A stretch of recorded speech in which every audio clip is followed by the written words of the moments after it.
So hello all my scholars and welcome to our all new video. आज हम करने वाले हैं हमारा next figure it out of the chapter quadrilaterals. तो फटाफट से हम करेंगे इसे शुरू।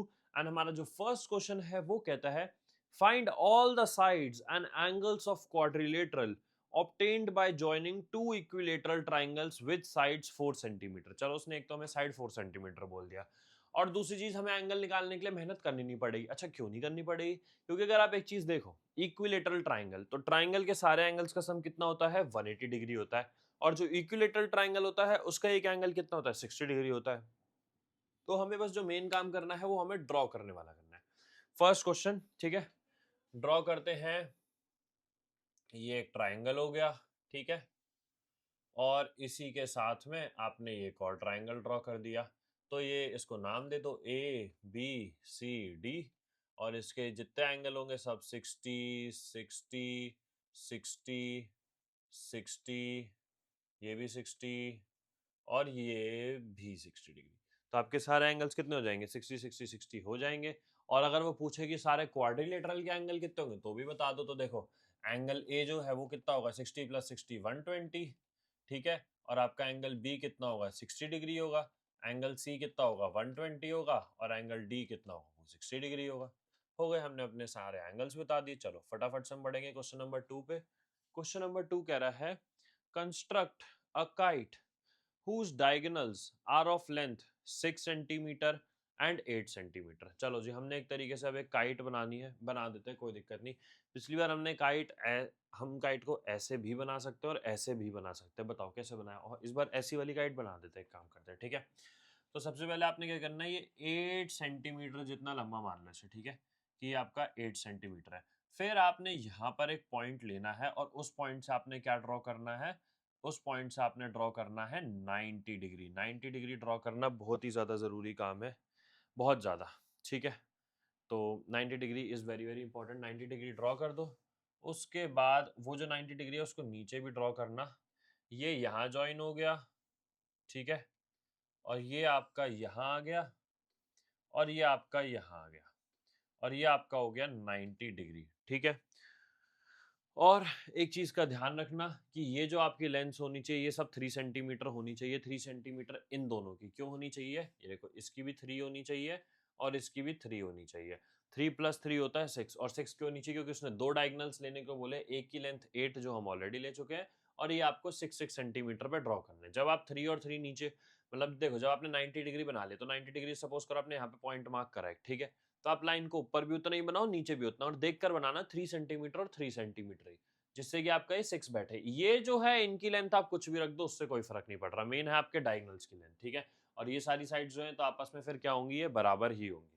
और ये हमारी जो शेप बन गई, ये हमारी यहाँ पे काइट रेडी हो चुकी है, ठीक है। क्या इसने और कुछ पूछा था? नहीं, इसने और कुछ नहीं पूछा। चलो जी, हम अपना क्वेश्चन नंबर 3 स्टार्ट करते हैं फटाफट से। ये हमारा क्वेश्चन नंबर 3। क्वेश्चन नंबर 3 कह रहा है find the remaining angles in the following trapeziums. चलो जी शुरू कर देते हैं, कोई दिक्कत नहीं। तो इसका ट्रेपीजियम इन्होंने ऐसे बना रखा है, फिर ये ऐसे है, ये ऐसे है और ये ऐसे है, ठीक है।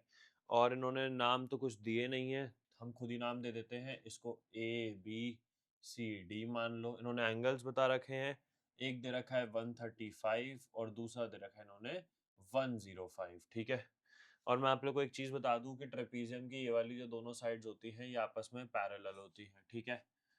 इक्वल भले ही ना हो लेकिन पैरेलल जरूर होती है। तो देखो, पैरेलल होती हैं तो मैं आप लोगों को एक प्रॉपर्टी बताता हूँ जो कि अगर आप लोगों ने 7th क्लास में पढ़ी होगी लाइंस एंड एंगल्स चैप्टर में, जिसका नाम था को इंटीरियर एंगल्स, ठीक है।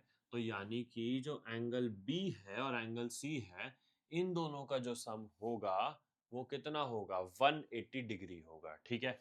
और ऐसी ये 135 और इसका भी सम कितना होगा? ये भी होगा आपका 180 डिग्री, ठीक है।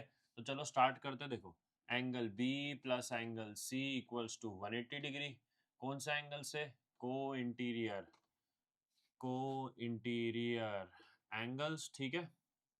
तो एंगल बी कितना दे रखा है? नहीं दे रखा, लेकिन एंगल सी दे रखा है 105। तो angle B plus 105 equal to 180 degree. तो फिर angle B equal to 180 minus 105। Angle B हमारे पास आ चुका है 75 डिग्री, ठीक है। और ऐसे अब हम एंगल ए और डी कर देंगे, तो angle A plus angle D equals to 180 degree. ठीक है, तो अब ब्रैकेट में सेम लिख देंगे हमको इंटीरियर एंगल्स। ठीक है, ये हमने लिख दिया।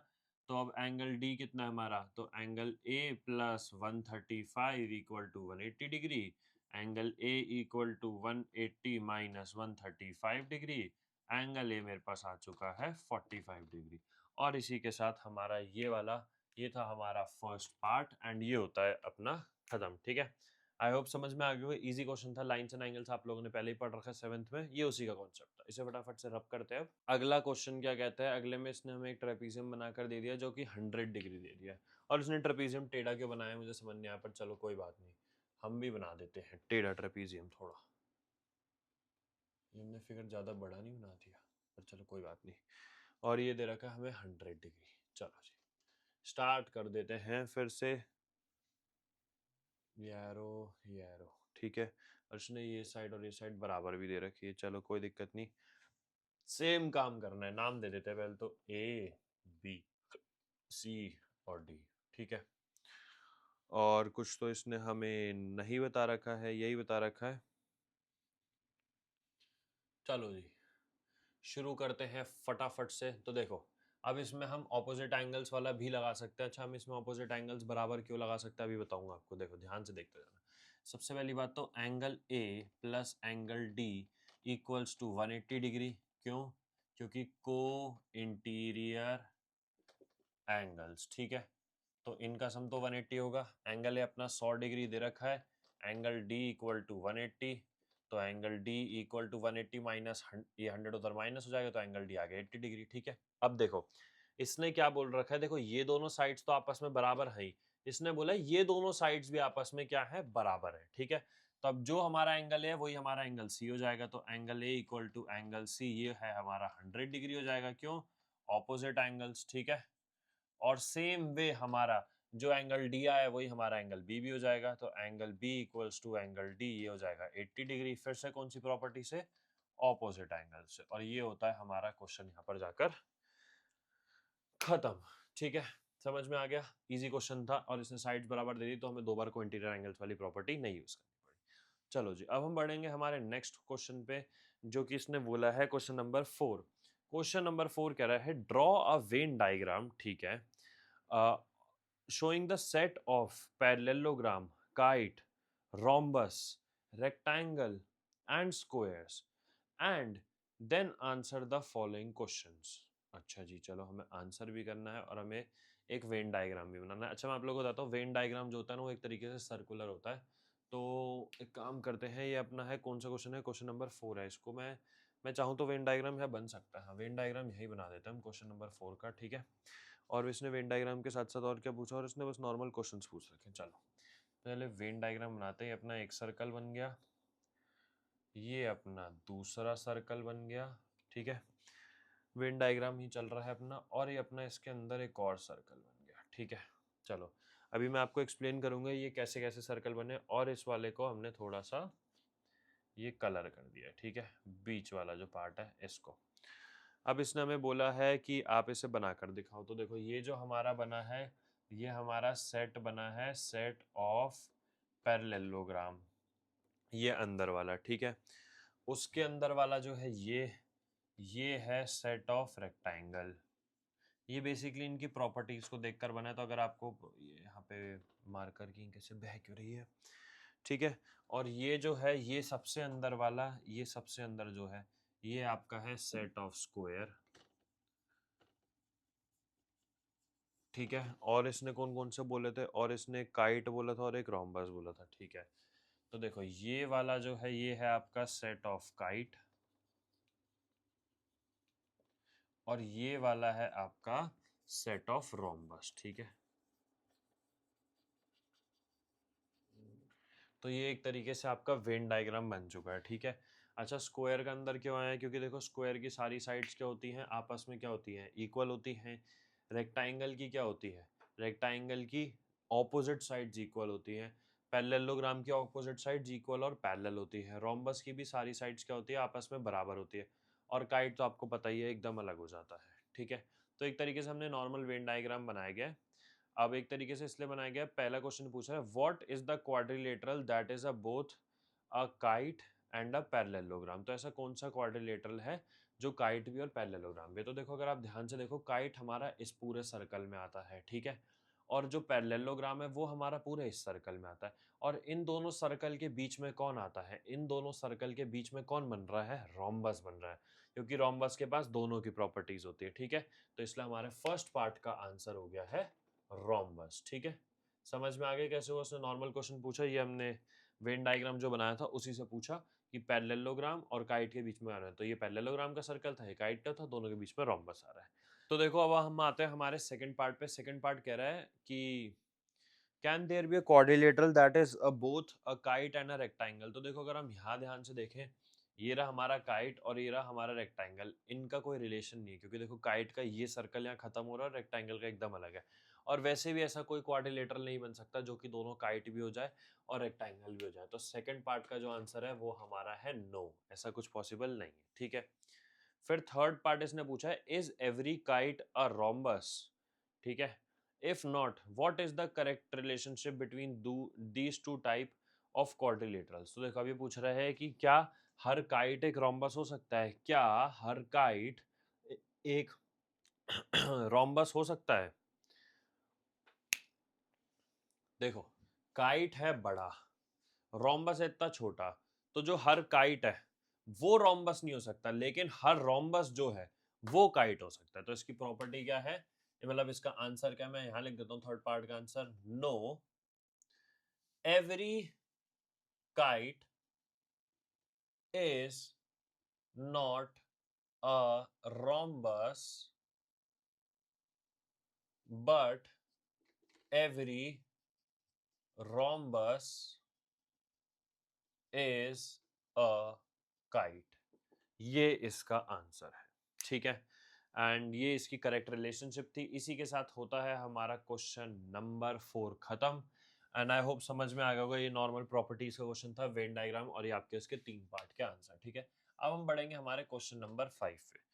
क्वेश्चन नंबर 5 क्या कहता है, क्वेश्चन नंबर 5 कहता है if P PAIR and RODS are two rectangles, find angle IOD। अच्छा, हमें एंगल IOD निकालना है, कोई दिक्कत नहीं जी, निकालते हैं। इसको चालू करेंगे हम अपने IOD का निकालना फटाफट से। तो देखो सबसे पहले इसने जो फिगर बना रखा है हमें वो फिगर बनानी पड़ेगी, काफी खतरनाक फिगर है। सबसे पहले तो एक रेक्टेंगल ऐसे बना हुआ है और उसके बाद एक रेक्टेंगल ऐसे जा रहा है।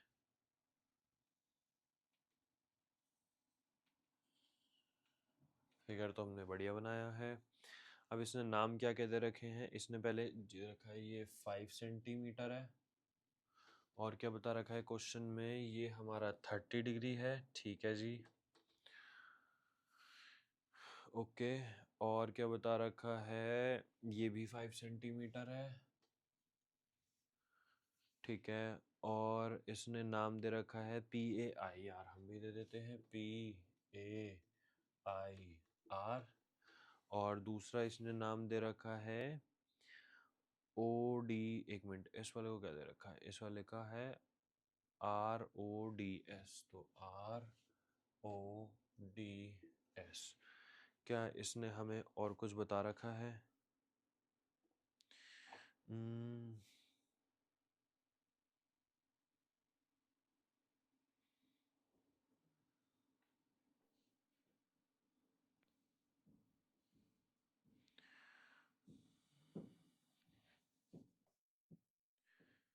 चलो जी, तो हम स्टार्ट करते हैं इस क्वेश्चन को फटाफट से, ठीक है। देखो इस क्वेश्चन को करने के काफ़ी सारे तरीके हैं, काफ़ी सारी से आई मीन सच में काफ़ी सारे तरीके हैं। तो अब ये डिपेंड करता है कि हम लोग किस तरीके से करेंगे। तो मैं आप लोग को एक बहुत ही बढ़िया और एक इजी तरीका बता रहा हूँ, बहुत इजी। आ जाओ शुरू करते हैं। देखो सबसे पहली बात, हम यहाँ पर जो आई है इसको 90 डिग्री मानेंगे। अच्छा, हम इसको 90 डिग्री क्यों मानेंगे, मैं आपको इसका रीज़न बता देता हूँ। क्योंकि इसने क्या बोला है, ये दोनों रेक्टेंगल, और रेक्टेंगल के जो चारों एंगल्स होते हैं वो 90 डिग्री होते हैं, ये हमें पता है, ठीक है। तो अब अगर हम इस ट्राइंगल में एंगल सम प्रॉपर्टी लगाते हैं, मैं लिख देता हूँ इन ट्राइंगल, कौन सा ट्राइंगल है ध्यान से सुनना, ये O R I, in triangle O R I, ठीक है। एंगल कौन कौन से होंगे, देखो एक होगा एंगल ओ आर आई, ठीक है, एंगल ओ आर आई, ठीक है, plus angle O I R, O I R, और तीसरा एंगल देखो R O I plus angle R O I, इन तीनों का सम कितना होगा 180 डिग्री होगा। कौन सी property, angle sum property triangle की, ठीक है। ओ आर आई हमें दे रखा है 30 डिग्री, और ओ आई आर भी हमने रेक्टेंगल की प्रॉपर्टी होती है 90, उससे निकाला है, plus angle R O I equals to 180 degree, ठीक है जी। अब 30 प्लस 90 कितना होता है 120, तो angle R O I equals to 180 minus 120, तो एंगल आर ओ आई मेरे पास निकल के आ गया है 60 डिग्री, ठीक है। यानी कि ये जो है ये मेरे पास निकल के आ गया 60 डिग्री। पर इसने पूछा कौन सा एंगल है हमसे, इसने हमसे पूछा है फाइंड एंगल आईओडी, यानी ये वाला एंगल पूछा है। अब आप एक सिंपल सी बात बताओ, ये जो रेक्टेंगल जा रहा है ये एंगल इसका 90 है, ये पूरा भी इसका क्या होगा 90 होगा ना, तो यानी ये बचा हुआ भी कितना होगा 60 होगा, और ये भी इसका कितना होगा 90 होगा, ये भी कितना होगा 90, तो ये पूरा भी कितना होगा, देखो ध्यान से देखो ये रेक्टेंगल है ना एक, तो ये पूरा भी इसका कितना होगा 90 तो होगा।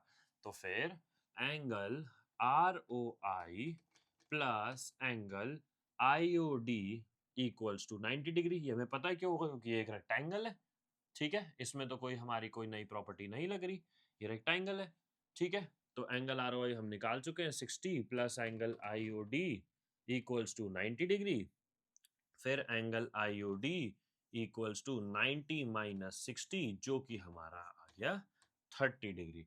एंड ये क्वेश्चन होता है हमारा यहाँ पर खत्म, सॉल्व। एंड आई होप समझ में आ गया होगा, इजी क्वेश्चन था। देखो हमने कोई बहुत सारी प्रॉपर्टी नहीं लगाई, हमने बस एक बेसिक दिमाग चलाया अपना कि रेक्टेंगल दे रखा है, रेक्टेंगल के चारों एंगल्स 90 होते हैं और उसी प्रॉपर्टीज हमने इसे सॉल्व कर दिया। फटाफट से इसका स्क्रीनशॉट लेना, स्क्रीनशॉट ले लो, देख लो एक बार, रब करेंगे, नेक्स्ट क्वेश्चन पे बढ़ेंगे। चलो फिर फटाफट से हम करेंगे हमारा नेक्स्ट क्वेश्चन जो कि है क्वेश्चन नंबर 6। क्वेश्चन नंबर 6 हमें कह रहा है construct a square with a diagonal of 6 centimetre without using a protractor, ठीक है। तो एक तरीके से हमें स्क्वायर बनाना और प्रोटेक्टर का यूज नहीं करना, कोई दिक्कत नहीं है। तो देखो सबसे पहले आप लोग क्या करोगे, यहाँ पर एक लाइन खींच लेना जो कि हो गई आपकी, ये कहते हैं, मैं जैसे बड़ा हो जाएगा, यहाँ मान लो, ठीक है। ये लाइन आप 6 सेंटीमीटर की खींच लेना एक, ठीक है। उसके बाद आपने क्या करना, उसके बाद आपने आर्क मारनी है, क्या मारनी है आर्क। अच्छा आर्क कैसे मारनी है, एक कंपास लेना, ठीक है। और कंपास, अब मैं यहाँ पे देखो, अब बोर्ड पे तो आपको पता है कंपास नहीं चला सकता हूँ, बट आर्क आपको मारनी ही पड़ेगी, आपके पास कोई और ऑप्शन नहीं है आर्क मारने के अलावा। तो जो सेंटर पॉइंट है देखो यहाँ पे, एक आर्क यहाँ लगेगी, एक आर्क यहाँ लगेगी, बता देता हूँ कैसे लगेगी। देखो यहाँ पे सबसे पहले आप एक ऐसे बनाना, ठीक है। और ये जो आपने बनाया ना, इसके बाद ना यहाँ पे जैसे आप प्लॉट करते हो, ये होता है 60 और ये होता है आपका 120, तो यहीं पे कंपास रखना। देखो यहाँ से इस पॉइंट से कंपास को जितना खोलोगे ना उतना ही आपने ये ड्रॉ करना है, ठीक है। फिर यहीं से जो पहला, और आपको कंपास को बढ़ाना है छोटा, कुछ नहीं करना, जितना कंपास आपने ये यहाँ खोल के बनाया ना उतने से ही पहला 60 मारना और दूसरा यहाँ पे रख के फिर कंपास को 120। अब 90 कैसे बनेगा, यहाँ कंपास को रखोगे तो पेंसिल से एक आर्क कैसे आएगी और यहाँ पे रखोगे एक आर्क कैसे आएगी, और फिर इन दोनों पॉइंट्स को आपने क्या कर देना है, ज्वाइन कर देना है। और फिर जब आप इसे ऐसे ज्वाइन कर दोगे, मेरा थोड़ा सा बड़ा बना है, लेकिन अगर आप देखोगे ध्यान से अभी मेरा ये, अगर आप ऐसे करके देखोगे तो एक तरीके से आपका स्क्वायर बन जाएगा, ठीक है। तो आपने ये आर्क मार के स्क्वायर को बनाना है। ये मैंने आपको आर्क मारने का तरीका सिखा दिया, आपने कैसे मारनी है, इजी तरीका है, कोई बहुत मुश्किल नहीं है, कंपास को जैसे बताया बस वैसे रखना, स्क्वायर बन जाएगा, कोई बड़ा मुश्किल काम नहीं है। और फिर हम इसको नाम दे देंगे बस, ठीक है। अब हम बढ़ते हैं हमारे नेक्स्ट क्वेश्चन पे, क्वेश्चन नंबर 7। क्वेश्चन नंबर 7 क्या रहा है, केस इज अ स्क्वायर, नाम दे रखा है स्क्वायर का, the points U V W and X are mid points of the sides of the square, ठीक है। What type of quadrilateral is U V W X, अच्छा ठीक है। Find this by using geometric reasoning as well as construction and measurement, ठीक है। Find other ways of constructing a square such that the vertices of the inner square lie on the sides of outer square as shown in the figure B, ठीक है। तो इन्होंने हमें काफ़ी सारा यहाँ पर काम दे दिया है एक तरीके से देखा जाए तो, और इसने हमसे ये भी पूछा है कि ये कौन सी शेप है, तो चलो हम वो भी करेंगे, फटाफट से आ जाओ। सबसे पहले जो इसने हमें फिगर दे रखा है ना वो बना लेते हैं। ये है हमारा क्वेश्चन नंबर 7 और फिगर इसने दे रखा है। सबसे पहले इसने बाहर एक स्क्वायर बना रखा है।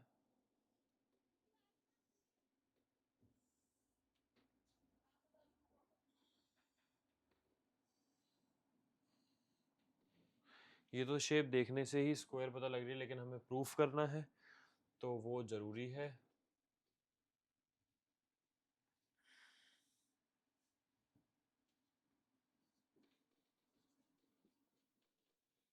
ये हमारा है, इसने दो पार्ट दे रखे हैं, मतलब ये इसने जो फिगर है ये ए पार्ट के लिए दे रखा है फिगर, ये वाला।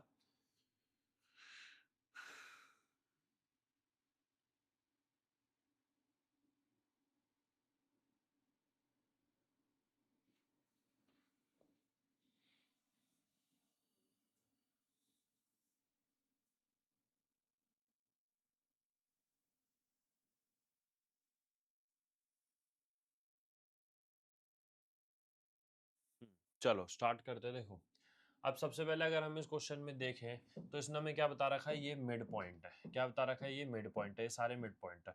अच्छा मिड पॉइंट का क्या मतलब होता है? मिड पॉइंट का मतलब होता है कि वो साइड को दो इक्वल हिस्सों में क्या कर रहा है, डिवाइड कर रहा है। क्या कर रहा है, दो इक्वल हिस्सों में डिवाइड। शुरू करें इस क्वेश्चन को, फिर फटाफट से आ जाओ। तो देखो अगर हम देखें तो मेरा जो VC है वो AX के बराबर होगा। VC इक्वल्स टू AX, ठीक है। VC साइड जो है X के बराबर होगी और ये वाला जो मेरा एंगल होगा वो इस एंगल के बराबर होगा, ठीक है। तो angle C equals to angle A भी होगा। और मैं देखूँ तो मेरा CU जो है वो UA के बराबर होगा, तो CU इक्वल्स टू UA। तो मेरा जो ट्राइंगल VCU है, ट्राइंगल VCU जो है वो किसके कॉन्ग्रुएंट है, ट्राइंगल AUX के, ठीक है। और कौन सी प्रॉपर्टी से, by SAS congruency, SAS congruency से, ठीक है। तो ये मेरा क्या है, कॉन्ग्रुएंट हो गए दोनों आपस में। तो जब कॉन्ग्रुएंट हो गए, देखो मेरे को ये तो पता चल चुका है कि इनकी जो दोनों की दोनों साइड्स है वो आपस में क्या है, बराबर है। क्या है, दोनों साइड्स आपस में बराबर, ठीक है। तो और इसको अगर आप लिखना चाहो तो लिख दो कि द साइड्स आर इक्वल, ऐसे अगर आपने स्टेटमेंट लिखनी है लिख लो। अब अगर आप आगे जाके इस चीज को हम अब और सॉल्व करते हैं तो देखो अब अगर हमारा ये बराबर आया है तो हमारा जो ये वाला एंगल होगा और ये वाला एंगल होगा, ये दोनों आपस में क्या होंगे, बराबर होंगे, होंगे या नहीं होंगे, है ना। तो अब अगर एक तरीके से देखा जाए तो देखो ये एक काम करता है, इसको 1 मान लो, इसको 2 मान लो, इसको 3 मान लो, ठीक है। तो अब देखो 1 और 2 जो आपके एंगल्स है वो तो छोटे हैं, जो कि बाइसेक्टर है। Angle 1 plus angle 2 plus angle 3 equal to, अगर मैं 180 डिग्री बोलूं ASP के हिसाब से, ठीक है। तो अगर आप एक चीज देखो तो जो आपका एंगल 1 है और एंगल 2 है वो कितना हो रहा है, ये दोनों आपस में बराबर हो रहे हैं, तो आप इसे 2 angle 1 plus angle 3 equal to 180 बोल सकते हो, है ना। तो अब मुझे इतना तो पता है कि मेरा ये स्क्वायर है, तो स्क्वायर बाहर वाला जो क्वाड्रिलेटरल है इसके एंगल्स कितने, 90 डिग्री है। तो यानी कि 3 जो है वो मेरा ऑलरेडी 90 डिग्री है। 90 इक्वल टू 180, तो एक मिनट, प्लस है। तो 2 एंगल 1 इक्वल टू 90, तो एंगल 1 मेरे पास आ गया 45 डिग्री, और जो मेरा एंगल 1 है वही मेरा एंगल 3 भी है, वो भी 45 डिग्री है। तो देखो अब जब ये 45 है, ये 45 है, तो ये बाहर वाला 90 हुआ, ये भी 90 हुआ, ये भी कितना होगा, 90 होगा, ये भी कितना होगा, 90 होगा। तो इससे हमारा प्रूव हो गया कि इट इज अ स्क्वायर। ये जो हमारी शेप है वो कौन सी शेप है, स्क्वायर है। तो हमने क्या करा, सबसे पहले इसकी साइड्स को इक्वल प्रूफ करा कॉन्ग्रुएंसी से, और फिर हमें पता लग रहा था कि ये स्क्वायर है 90 डिग्री से, हमने फिर इसे प्रूफ कर दिया और ये क्वेश्चन होता है हमारा यहाँ पर खत्म। चलो आगे बढ़ेंगे अब हम फटाफट से हमारे नेक्स्ट क्वेश्चन पे, हमारा आई मीन नेक्स्ट पार्ट पे, जो कि है हमारा बी पार्ट। और इस क्वेश्चन में देखो आपने जो चीज सेम यहाँ के लिए प्रूफ करी वो आप यहाँ के लिए भी कर सकते हो, यहाँ के लिए भी कर सकते हो, यहाँ के लिए भी कर सकते हो, वो आपकी चॉइस है, ठीक है। नेक्स्ट वो कह रहा है, हाँ बी पार्ट के लिए क्या कह रहा है, find other ways of constructing a square within such, एक मिनट उसने पहले बना रखा है। अच्छा हम पहले बनाते हैं जो उसने बना रखा है। एक काम करते हैं ना, इसको थोड़ा डिवाइड कर देते हैं इस पेज को, ये यहाँ तक था, ठीक है। उसने बी पार्ट की जो शेप बना रखी है वो मैं यहाँ बनाता हूँ। उसने एक स्क्वायर बना रखा है ऐसे, एंड फिर एक स्क्वायर बना रखा है,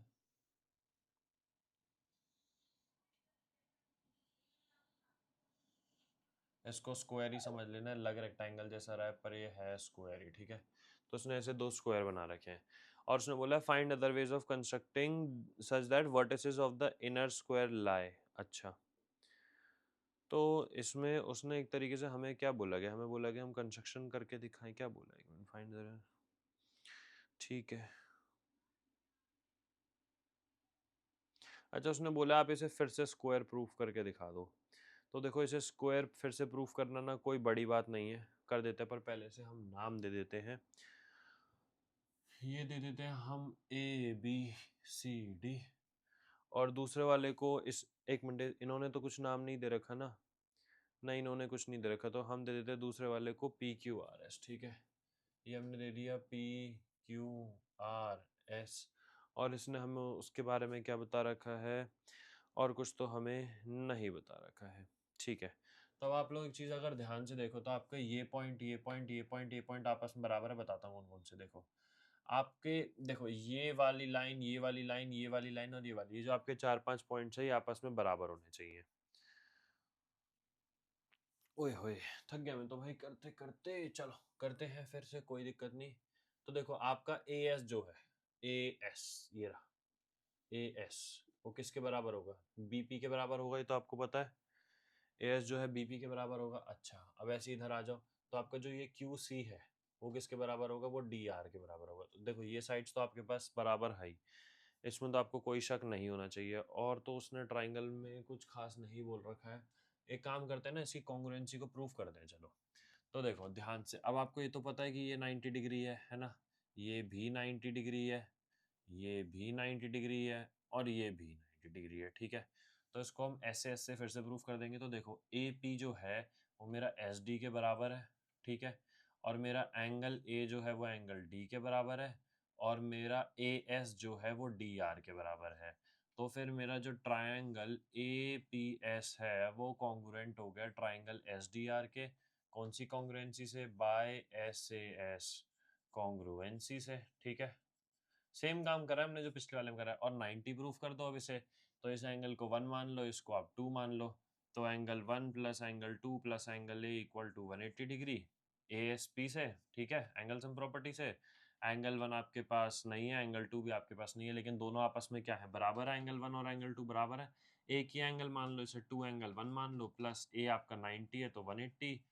2 एंगल 1 को अगर आप निकालोगे तो आपका 180 माइनस 90 90 होता है। तो एंगल 1 को आप 2 को 90 से डिवाइड कर दो, आपके पास ये आ गया अपना 45 डिग्री। ये 45 डिग्री आ गया अपना एंगल 1, ठीक है। और वही हमारा एंगल 2 भी 45 होगा। तो इससे हमें ये पता लग गया कि इसके चारों एंगल्स क्या है, 90 डिग्री है। तो ये भी कौन सी शेप हो गई, इट इज अ स्क्वायर। तो ये भी हमारा स्क्वायर। क्वेश्चन नंबर 7 भी होता है आपका यहाँ पर खत्म। फटाफट से अब हम बढ़ेंगे हमारे नेक्स्ट क्वेश्चन पे। नेक्स्ट क्वेश्चन है क्वेश्चन नंबर 8। क्या कह रहा है हमारा क्वेश्चन नंबर 8, हमसे कह रहा है if a quadrilateral has 4 equal sides and one angle 90 degree will it be a square, find the answer using geometric reasoning as well as by construction and measurement. ठीक है, कर देते हैं सॉल्व। देखो वैसे तो ये 90 डिग्री होगा, बट ये कह रहे हैं फिर भी कर देते। पहली चीज, एक स्क्वायर बना लो, ठीक है। और उन्होंने क्या बोला है, उसकी 4 इक्वल साइड्स हैं और एक एंगल उसका 90 डिग्री है, ठीक है। एक काम करते हैं, हम उसका एक डायगोनल भी बना लेते हैं। इस एंगल को हमने, एक एंगल को 90 डिग्री भी मान लिया, ठीक है। नाम दे देते हैं ABCD, नाम दे दिया। और जैसे कि उसने बोला चारों साइड्स बराबर है, तो ये मार्क भी बना देते हैं चारों साइड्स। अब पहले बात तो ये पूछ रहा है कि क्या ये स्क्वायर होगा या नहीं होगा। ये है मेन काम, प्रूफ करना कि स्क्वायर होगा या नहीं होगा, पर कर देते हैं जी, कोई बड़ी बात नहीं है। देखो ये भी इसका 90 डिग्री ही होगा, क्योंकि ऑपोजिट साइड, ऑपोजिट एंगल्स क्या होते हैं, क्वाड्रिलेटरल के बराबर होते हैं आपस में, ठीक है। चलो प्रूफ करते हैं। देखो तो जो AD है वो मेरा BC के बराबर है, AD BC के बराबर है। फिर मेरा AB DC के बराबर, पहले एंगल रुको, पहले एंगल DAB, एंगल DAB जो है वो मेरा एंगल DCB के बराबर है, एंगल DCB के बराबर है।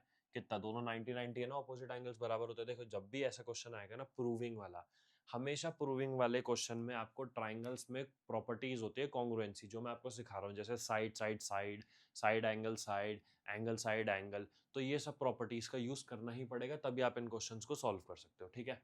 तो देखो अब मैं आपको एक चीज बता देता हूँ कि जैसा कि हमने देखा यहाँ पे हमारे पास दो साइड्स बराबर आ रही है, हम चाहे तो इस क्वेश्चन को ना साइड से भी कर सकते हैं। बताऊं कैसे कर सकते हैं? देखो साइड से, ये साइड इस साइड के बराबर, ये साइड इस साइड के बराबर, और ये डी भी दोनों की कॉमन साइड है, तो D B equal to D भी कॉमन से भी कर सकते हैं। लेकिन हम यहाँ पर इसको साइड से क्यों नहीं कर रहे हैं? क्योंकि अगर हम सारी साइड्स इक्वल प्रूफ कर देंगे तो हो सकता है वो रोम्बस भी हो जाए या कोई और शेप भी हो जाए, तो हमें 90 डिग्री प्रूफ करना भी जरूरी है कि जिससे स्क्वायर हो, इसलिए हम ये एंगल्स ले रहे हैं। ठीक है, तो हमने एक चीज AD इक्वल टू BC हो गई, एक हमारे एंगल हो गए, और दूसरा DC इक्वल टू AB। तो मेरा जो ट्रायंगल है ADB वो कॉन्ग्रुएंट प्रूव हो गया किसके? ट्रायंगल BCD के। और किस प्रॉपर्टी से? बाय SAS कॉन्ग्रुएंसी से प्रूव हो गया। ठीक है, तो देखो जब ये दोनों ट्राइंगल आपस में कॉन्ग्रुएंट प्रूव हो गए, तो यानी कि ये एंगल 1 एंगल 2 एंगल, ऐसी 3 एंगल और 4 एंगल, ये सब एंगल्स आपस में क्या होंगे? सारे के सारे एंगल्स आपस में बराबर होंगे। तो देखो अगर एंगल 1 जो है वो एंगल 2 के बराबर होगा क्योंकि कॉन्ग्रुएंट प्रूव हो चुका है ना। ठीक है, तो देखो अब अगर मैं इसमें ASP यानी कि एंगल सम प्रॉपर्टी लगाऊं, तो angle 1 plus angle 2 plus angle A equal to 180 degree, bracket में लिख दिया ASP। तो एंगल है मेरे पास 90 और मैंने क्या कहा? एंगल 1 और एंगल 2 बराबर है, तो हम एंगल 2 की जगह पे एंगल 1 ही लिख लेते हैं। तो एंगल 1 प्लस 90 इक्वल टू 180। तो एंगल 1 प्लस एंगल 1 कितना हो जाएगा? 2 एंगल 1, और 90 उधर जाके क्या हो जाएगा? माइनस, तो 180 माइनस 90 कितना हो जाएगा? 90 डिग्री। तो एंगल 1 कितना आ जाएगा? 90 डिवाइड हो गया 2 से, तो एंगल 1 मेरे पास आ गया 45 डिग्री, और जो मेरा एंगल 1 है वही मेरा एंगल 2 भी हो जाएगा 45 डिग्री। तो अगर आप ध्यान से देखो, अगर ये भी 45 है, ये भी 45 है, तो उसके साथ वाला भी 45, ये भी 45, तो 45 प्लस 45 कितना होता है? 90। और ऐसी, और ये यहाँ पे ये बाइसेक्ट कर रहा है, तो देखो लिख देता हूँ, angle 1 equal to angle 2 equal to angle 3 equal to angle 4। और ये शेप कौन सी हो गई? ये हो गई हमारी इट इज अ स्क्वायर। ये हमने प्रूफ कर दिया। ठीक है, तो प्रूविंग के लिए आपने दो काम कर रहे हैं। सबसे पहले तो दोनों ट्राइंगल्स को कॉन्ग्रुएंट प्रूफ करके दिखाना है, और फिर उनके एंगल्स दिखा देने कि कैसे बाकी एंगल्स भी 45 45 आ रहे हैं। और अगर आप 1 और 1 भी 45 है, 3 भी 45, तो 45 प्लस 45 कितना होता है? 90। तो ये आपका यहाँ पर स्क्वायर प्रूव हो चुका है। ये क्वेश्चन होता है खत्म। फटाफट से बढ़ेंगे हम हमारे नेक्स्ट क्वेश्चन पे, जो कि है क्वेश्चन नंबर 9। चलो जी, अभी तो ये एक्सरसाइज बड़ी है काफी। क्वेश्चन नंबर 9 पर आते हैं। क्वेश्चन नंबर 9 क्या कहता है? क्वेश्चन नंबर 9 कह रहा है, what type of quadrilateral is one in which the opposite sides are equal? ठीक है, जस्टिफाई योर आंसर। चलो जी, चेक कर लेते हैं फिर से। शुरू करते हैं हम अपना काम करना। और ये पूछ रहा है कि उसने क्या बोला है? In which opposite sides are equal. Equal बोलेंगे। ठीक है, चलो आ जाओ। तो हम एक शेप बना लेते हैं। यहाँ पे आ जाओ, ये हमने एक शेप बना ली, और साथ ही में हमने ये एक डायगोनल भी बना दिया। ठीक है, ABCD। ठीक है, डायगोनल हो गया। अब देखो, क्या इस क्वेश्चन में उसने कहीं से हमें ये बोला, उसने हमें प्रूफ करने को बोला है कि ये कौन से टाइप का क्वाड्रिलेटरल है जिसकी ऑपोजिट साइड्स इक्वल है। अगर वो ये बात बोलता कि ये कौन से टाइप का क्वाड्रिलेटरल है जिसकी ऑपोजिट साइड्स भी इक्वल हैं और उसके सारे एंगल्स भी 90 डिग्री हैं, तो एक तरीके से ना हमें यही वाली करनी पड़ जाती, मतलब इससे थोड़ा सा अलग होता है क्योंकि ये तो स्क्वायर है, तो हम ऑपोजिट के हिसाब से उसे करते हैं, और हम एंगल्स के लिए भी करते हैं। लेकिन यहाँ पर इसने एंगल की बात नहीं बोली, यहाँ पे इसने सिर्फ साइड की बात बोली है। तो यहाँ पे जो हम ट्राइंगल की कॉन्ग्रुएंसी यूज करने वाले हैं उसका नाम है SSS, यानी साइड साइड साइड। तो शुरू करते हैं देखो फटाफट से। तो जो हमारी ए बी साइड है वो किसके बराबर है? DC के बराबर है। ठीक है, और DB जो साइड है वो इसके पास भी है, इसके पास भी है।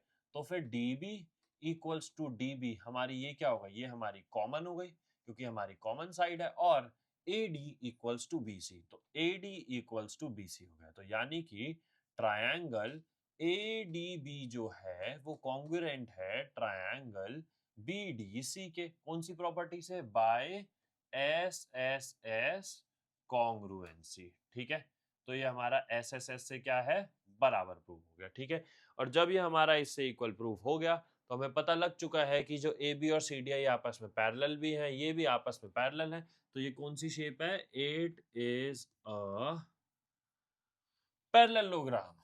चलो जी, ये हमारा प्रूव हो गया। ठीक है, एक तो मैं पैरेललोग्राम को ऐसे लिखता हूँ, आप लोग सोचते हो कि मैं ऐसे क्यों लिखता हूँ, है ना? मैं पूरा ही लिख देता हूँ, एक काम करता हूँ, पैरेललोग्राम। चलो जी, लिख दिया। ठीक है, आगे बढ़ते हैं। हमारा क्या क्वेश्चन नंबर 10 यहाँ पर आ सकता है?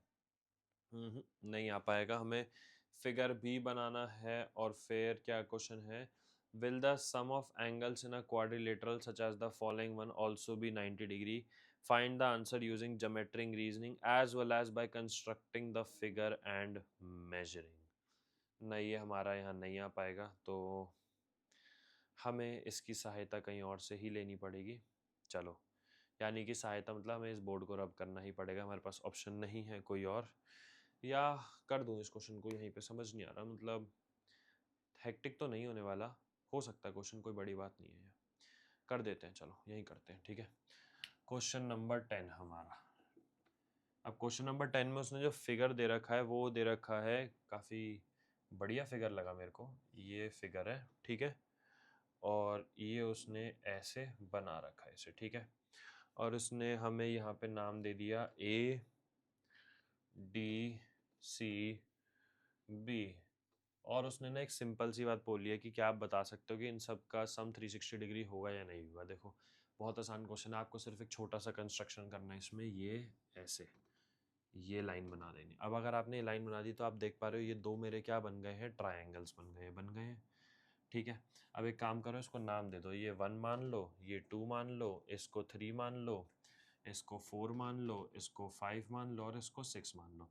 तो देखो, हमें ये बात तो पता है ना कि एक ट्राइंगल के सम कितना होता है। एक ट्राइंगल में 3 एंगल्स होते हैं, 3 एंगल्स का सम कितना होता है, 180 होता है। तो पहले हम ट्राइंगल ए बी डी ले लेते हैं। तो in triangle A B D अगर हम देखें तो angle 1 plus angle 2 plus angle 3 equal to 180 degree, ठीक है। कौन सी प्रॉपर्टी से, एंगल सम प्रॉपर्टी से। और ऐसे आप अगर in triangle B D C देखो तो in triangle B D C angle 4 plus angle 5 plus angle 6 equal to 180 degree. ये भी किससे बराबर है, ये भी हमारा एंगल सम प्रॉपर्टी से बराबर है। तो जब ये भी हमारा ट्राइंगल प्रूव हो गया, ये भी हमारा ट्राइंगल प्रूव हो गया, और जब दोनों ट्राइंगल्स के एंगल्स का सम 180 आ रहा है तो सारे एंगल्स का सम कितना हो जाएगा, देख लो, आपके सामने करके दिखाता हूँ। Angle 1 plus angle 2 plus angle 3 plus angle 4 plus angle 5 plus angle 6। तो अब इनका सम कितना है 180 और इनका भी सम कितना है 180। तो अगर आप 180 प्लस 180 करो तो वो आपका आ गया 360 डिग्री। और हमने प्रूफ कर दिया कि इसका जो सम है वो आ चुका है हमारा 360 डिग्री, ठीक है। और अब चाहो तो आप इसको प्रोटेक्टर से मेजर करके चेक कर लो या कैसे भी करके चेक कर लो। आप इस क्वेश्चन को एक तरीके से और कर सकते हो, मैं वो तरीका ही बता देता हूँ। देखो, जैसे कि मैंने यहाँ पे इसको 60 डिग्री नहीं लिखा कहीं पर भी, एक एंगल 60 है, मैंने कहीं पर भी नहीं लिखा। क्यों नहीं लिख सकते? कि इक्विलैटरल ट्रायंगल नहीं है, क्या पता हो, कुछ नहीं पता। तो आप लोग को सिंपल सा काम करना है, इस फिगर को बनाना और इसको बीच से डिवाइड करना और हर जगह प्रोटेक्टर रख के हर एंगल का मेजर लिख देना।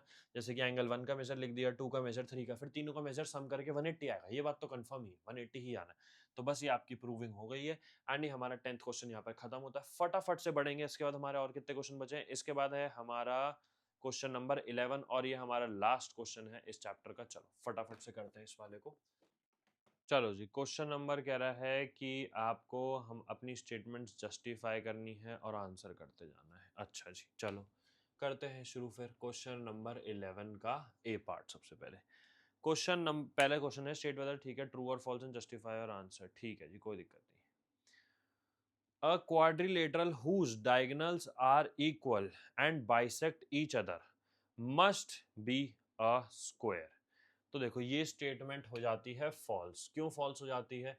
वो कह रहा है कि एक क्वाड्रिलेटरल जो है वो जिसके डायगोनल और इक्वल हो और बाइसेक्ट भी करे, वो जरूरी है वो स्क्वायर हो? नहीं, वो रेक्टेंगल भी तो हो सकता है। क्यों? क्योंकि अगर आप एक रेक्टेंगल को देखो, जैसे कि एक रेक्टेंगल है, तो इसके डायगोनल्स भी तो इक्वल हो सकते हैं। इसके डायगोनल इक्वल क्यों नहीं हो सकते? और ये भी अपने आप को आपस में बाइसेक्ट कर सकते हैं। फॉल्स हो गया। चलो बी पार्ट पढ़ते हैं। बी पार्ट क्या कह रहा है? बी पार्ट कह रहा है अपना, a quadrilateral having 3 right angles must be a rectangle। ठीक है, कि अगर किसी के अगर किसी रेक्टेंगल के 3 एंगल 90 डिग्री है तो वो रेक्टेंगल ही है। तो देखो, ये स्टेटमेंट ट्रू हो जाती है। मैं बताता हूँ कैसे। देखो, जैसे कि आपका एक रेक्टेंगल है, ठीक है। अब आप मान लो ये 90 डिग्री हो गया, ये 90 डिग्री हो गया और ये 90 डिग्री हो गया। अच्छा, अब आप एक चीज बताओ, चारों एंगल्स का सम क्वाड्रिलेटरल में कितना होता है? मैंने बताया था 360 डिग्री होता है। तो अगर आप देखो, 360 में से आप माइनस 90 प्लस 90 180 और 180 प्लस 90 270। तो अगर आप 360 में से 270 माइनस करो तो 90 डिग्री ही बचता है। तो यानी कि ये रेक्टेंगल हो गया। तो ये स्टेटमेंट हमारी ट्रू हो गई। अगले पे आ जाओ, सी पार्ट पे।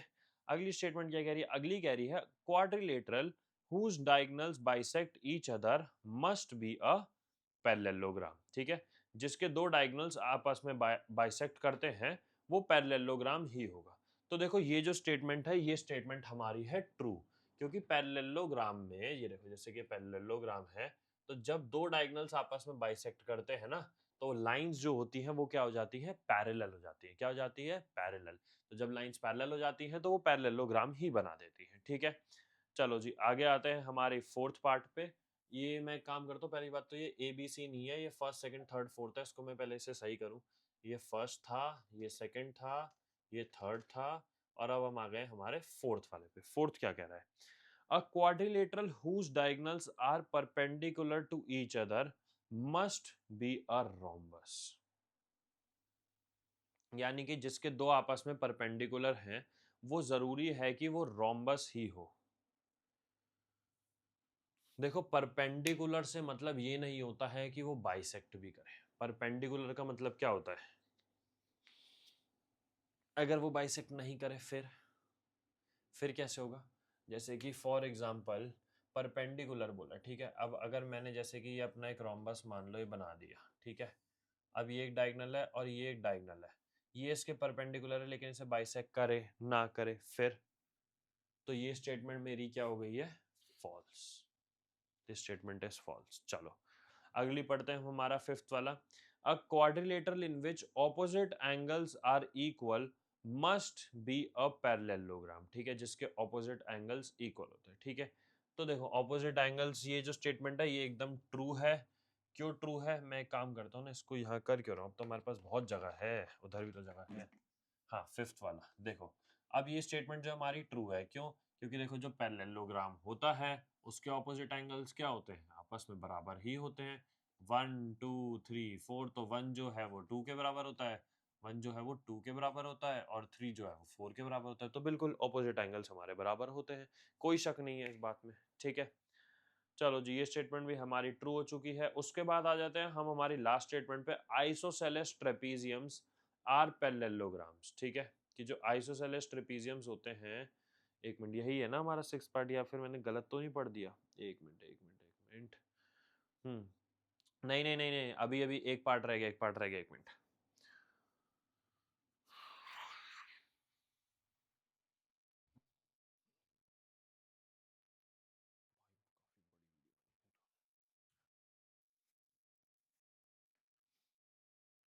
चलो अब हमारा नेक्स्ट पार्ट पढ़ेंगे। नेक्स्ट पार्ट है quadrilateral in which all angles are equal is a rectangle. ठीक है, तो देखो जिसके अंदर सारे एंगल्स इक्वल होंगे क्या वो रेक्टेंगल ही होगा?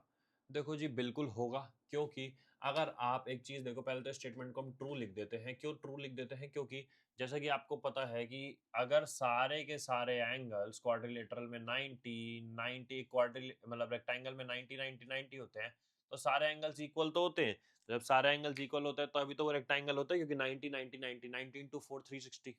तो ये स्टेटमेंट बिल्कुल सही है। ठीक है, अब इसके बाद हम आ जाते हैं हमारे अगले पार्ट पर, जो कि हमारा लास्ट पार्ट। तो वो क्या कह रहा है? Isosceles trapeziums are parallelograms. ठीक है जी, अब वो कह रहा है आइसोसेलेस ट्रेपीजियम जो होते हैं वो एक तरीके से पैरेललोग्राम होते हैं, पर वो पैरेललोग्राम होंगे कैसे? देखो इस स्टेटमेंट को मैं पहले ही फॉल्स बता देता हूँ, चाहे वो आइसोसेलेस ट्रेपीजियम हो या ना हो। देखो अगर आप लोग को एक चीज बताऊं, जो ट्रेपीजियम की मैंने पैरेललोग्राम की क्या प्रॉपर्टी होती है?